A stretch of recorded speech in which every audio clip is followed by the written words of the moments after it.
What's up, everybody? It's Soren Baker here on Unique Access Entertainment. As always, please hit that subscribe button. It's right there. It's free, as always. So please subscribe to Unique Access Entertainment.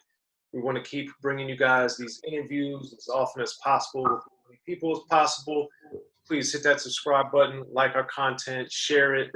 Each one, teach one. Let one of your friends know and have them subscribe so we can keep growing and keep coming to you guys. Now, today we have the honor and privilege of being joined by the mighty General Jeff. Thank you for coming through, sir. Hey, what's up, Soren? How you doing? Thank you for having me.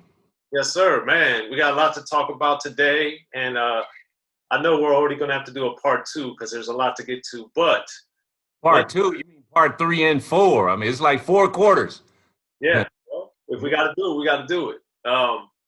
Now, for me, getting first exposed to you way back in the day was with the Bobby, Jimmy, and the Critters on the Roaches album. Okay. The beginning. That's where I first heard of you. Okay. But I know, there's even stuff before. So explain where, you were born and raised and how you got into the game. Yeah, first I want to say, because a lot of folks is like, I thought Soren only has like name brand cats on. Like, who's this dude? Well, for those that don't know, when it comes to West Coast hip hop, I am day one. I was there. Put it like this: if folks want to check my resume, and I'm just the cat that's behind the scenes. I've always been behind the scenes on a whole bunch of major acts and major situations that folks don't even know that I was there. Some folks forgot, but that's why I'm like, well, before I die, let the record reflect. Let me come forward, and so it's cats going around writing books and rewriting history and falsifying facts, and so I'm like, let me come forward and put my truths and help with the hip hop timeline. So for future generations, folks will always know exactly what it is. I'm a cat that I don't have no reason to lie. I'm not here to get paid. I love hip hop. And, if you in the hip hop and you come in the game after Eminem, I don't know you. Like, nothing personal, but if anybody before Eminem, oh yeah, you know what it is. So I just wanted to get that disclosure out there, Soren. But for me personally, and even though I know I'm still, my MySpace page, see, I'm looking 24, 25. But I'm born and raised in, in South Central Los Angeles. You see the LA hat, whoop. You know what I mean? It's like, Lakers, Dodgers, Raiders. A lot of cats don't understand, like, growing up in the streets in the 70s and 80s, the 80s was the greatest era in the history of LA, hands down. And I'll get into that in a minute. But, me, born and raised in South Central LA, Crenshaw District, went to graduate from Crenshaw High School, played basketball, state champion in basketball my senior year. My teammate John Williams went on to play in the NBA 12 seasons. And, hey, we ball. I got to Crenshaw right after Darryl Strawberry, the great, went to the Yankees and, went to the Mets first, winning World Series in 1986 with Doc Gooden, all that. And, future Hall of Famer. It's legends, Ice-T, it's a whole, man, that whole era, the streets was just packed with just, name brand cats and just energy, just real ones. That set the tone for hip hop when hip hop was born. But before that, when I say the 80s was the greatest hip hop, the greatest era in the history of Los Angeles, it starts like just the culture, just the streets, the sports, the Lakers, we won 5 rings. In 80, 82, 85, 87, and 88. And then we went 4 other times, but we lost. But still, it's like every year the Lakers are there. As soon as Magic Johnson got off the plane, I greeted him at the Forum personally, like, this dude here we go. We already got Kareem Abdul-Jabbar, the greatest ever to do it, and then we had Jamal Wilkes that just won in 76 with the Golden State Warriors. And now it's Norm Nixon. Man, we squad and we balled up. And, the 80s. So then in the Dodgers in 81 and 88, obviously we just won this year too. Same thing with the Lakers 2028. So you see I got my Dodger hat, but with his gold trim Lakers, Dodgers, word, and my Raiders squad. You know what I mean? Because in 1984, the Raiders had moved to LA in 1984. We won a Super Bowl. And so, LA was, we winning, city of champions. We out in the streets. Then you got to look at, it is what it is, because LA is the gangbang capital of the world. So when crack cocaine hit the streets, it was a lot of young cats with money, hustling out there in them streets. It was already street hustling on all, hitting all kind of licks. But when the dope came in, you had a lot of youngsters with pockets full of money, just money flowing. And then hip hop came in, and it grew up from, you know, DJs playing the records and throwing parties to cats actually making records. And so when you got all this energy out in the streets, man, LA was popping. It was amazing energy, can't be described. And you know, between the dances at the, you know, the Uncle Jam's Army functions was my original crew. And you know, I'm gonna start my hip hop timeline from there, leading into Bobby G and the Critters, where you was talking about. But yeah, from all of that, and then you know, the style of clothing, the trendy gear was females wearing the biker shorts. Oh man, it was sexiness everywhere you go, Venice Beach. So you know, Uncle Jam's Army, and so I saw a video last night online, and somebody else was claiming that they copyrighted the name of Street Team. You know, they own the name, they invented it. It's like, you know, 81. That's just again, like I said when I started off on my disclosure, a lot of cats rewriting history. Bruh, no, you didn't. No, you didn't. You didn't. Uncle Jam's Army did that, bro. Like, stop it. Stop it. You know, that's what I'm saying. It's like a cat. That's why I got to come forward, Soren. A lot of cats don't understand. Like, man, Dad, stop rewriting histories. Don't tell that lie. It's cats still alive that was there. You wasn't there, bro. You definitely wasn't in the LA street. You wasn't in the hood like that. Uncle Jam's Army did that. You know, it's like a lot of people don't know the history about Uncle Jam's Army. Started off in the 70s. It was Unique Dreams Entertainment, UDE. And when Parliament Funkadelic, George Clinton, came out with the Uncle Jam Wants You album, Play on Uncle Sam Wants You, and you know, that iconic album cover, and so it was Uncle Jam's Army. Like, yo, that's a dope name. And then rest in peace, Roger Clayton, the mastermind of Uncle Jam's Army. You know, he's been, hey, let's switch the name up. We got to roll with Uncle Jam's Army. And so it's funny because then we got it. First it was, we need to change it up though, because at first it went out just how I spell with one M, Uncle Jam's.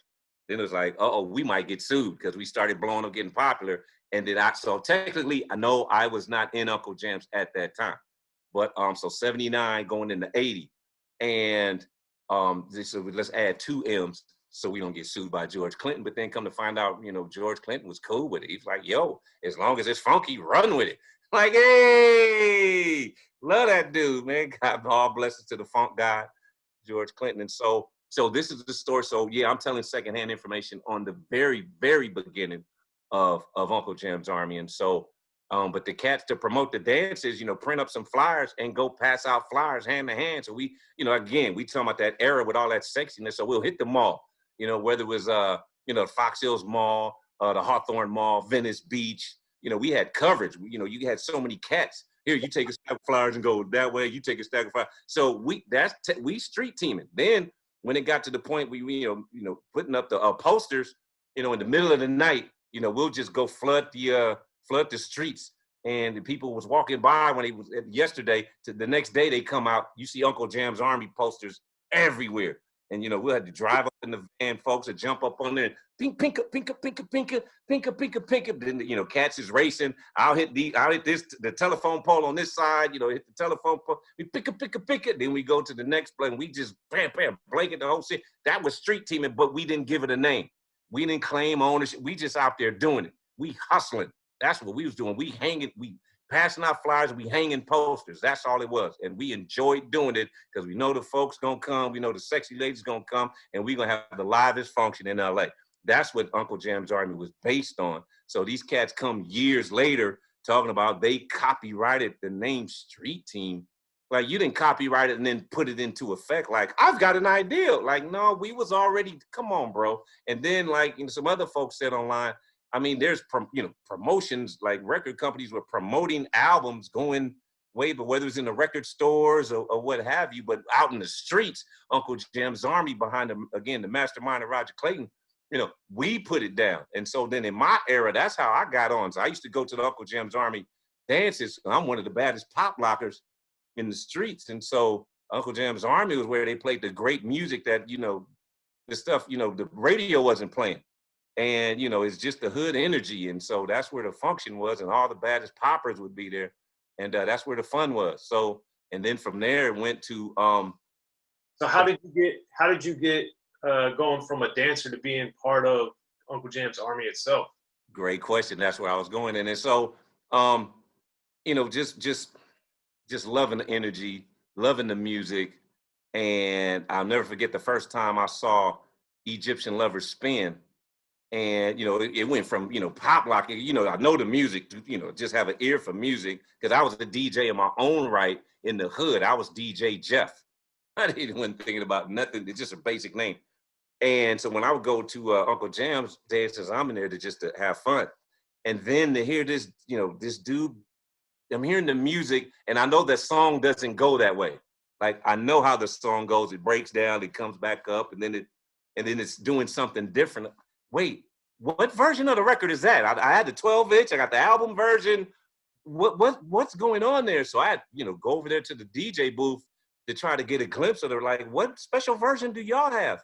And then come to find out it's this dude with his turntable tricks, blending records and, you know, with his fingers spinning records backwards. And I'm mesmerized, like, yo, wait a minute. I don't, because, you know, when I started DJing, it was on belt drive turntables. You know, it wasn't no pullback. You wrecked the whole, I wrecked one of my mama's turntables. She mad at me to this day about that. But anyway, so then when direct drive came, you know, techniques to, oh, you can pull it back. Oh, and so that changed the game. And I didn't have that kind of equipment. And so I remember me and my boy down the street, rest in peace, Kev, we was trying to piece together just to get some turntables. So anyway, I don't want to reminisce and take up the whole hour talking about while I'm reminiscing of my personal history. I can do that in the shower. But, you know, so anyway, went from that. And so from there, I just became, you know, just infatuated by these new style of turntables. These, what is the name? What turntables are those? My turntables don't do that. And then come to find out Techniques 1200, because they had another number, Techniques 800 or 900, that didn't do what the 1200 did. And so that was my goal. Oh, if I get a couple of 1200s, oh man, Newmark, Michigan. Oh, it's on. And so my desire went from there. And so then from me hanging around the Uncle Jam's Army crew, and then shortly after that, they opened up the record store called the DJ Booth on Slauson and Western, which was in my hood right down the street from where I grew up. And so it was easy for me to get to. And I, you know, back then I was on the bus and I see it look like it's going down. They put one big speaker outside and bing, back door. I'm getting off the bus, go over there and just hang out and befriended some guys. And, you know, just became one of the crew. And this was while I was still going to Crenshaw. I'm a teenager.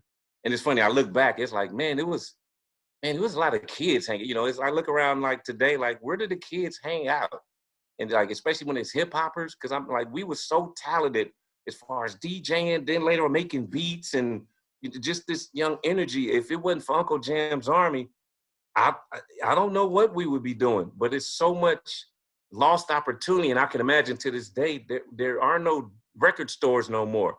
Where did the aspiring DJs go hang out or talk music, or I don't know. And, you know, I'd be interested to see what the youngsters do. I guess they just all trying to get in somebody's studio or home studio, somebody's garage or something, but it's different because it's isolated as opposed to anybody could just pull up. But, and so then from there, you know, and then so now by this time it's 1983. And in 83, you know, Run-DMC came out with It's Like That, What? And That's the Way It Is. And oh my God, like all of a sudden from there, I wanted to start rapping. And it was like, oh, I just liked, Run. Run was my favorite MC. And so then Uncle Jam's Army came out with a record. And so the next thing you know, we had this big dance coming up where it was Run-DMC, Curtis Blow, Houdini, Jekyll and Hyde, rest in peace, Andre Harrell. And I remember me and the cats from Uncle Jam's Army, like, well, we were going to dress alike, go to and look in our military parachute pants or whatever we was going to wear. And I didn't know that they had already, you know, so Egyptian Lover produced a record for Bobby Jimmy. Bobby Jimmy was from up north, and he had came down and was on air at 1580 AM. And, you know, so he was the morning guy, and his thing, a lot of people don't know, but he was the morning guy, just people waking up, going to work. He would just tell jokes and get people live and loose and to have a good day. And so his stick was that he would, you know, as Bobby, you know, like he was Russ Park, but he would have like different voices and characters that would like Frank, like fake call in and do these skits, but it's really him doing different voices. And so his most popular character was Bobby Jimmy. And so from there, he had him and Lance and from West Hollywood and a whole bunch of other folks. Be sure to check out The History of Gangster Rap by Soren Baker. He's official. History of Gangster Rap features exclusive interviews with Ice-T, Snoop Dogg, MC Ren, the D.O.C, and dozens of others. The History of Gangster Rap, a definitive look at how Los Angeles changed rap forever. In Los Angeles, the streets definitely set the tone of the hip-hop music. At 19, I got a $50,000 car. My whole angle always was, I'll be street, but I will always tell you the horrors that go along with this life. There will be penalties and casualties for just wearing the wrong color in somebody's neighborhood. And once gangster rap made it from the streets to the TV, the genre exploded. With Fab 5 on Yo MTV Back with NWA. Yo MTV, it just catapulted us from being local heroes to national gangbang rappers. The History of Gangster Rap discusses it all from 1980 up till today. It's always gonna be shit happening in the streets. You know what I mean? So it's always gonna be something to talk about. The History of Gangster Rap in stores now.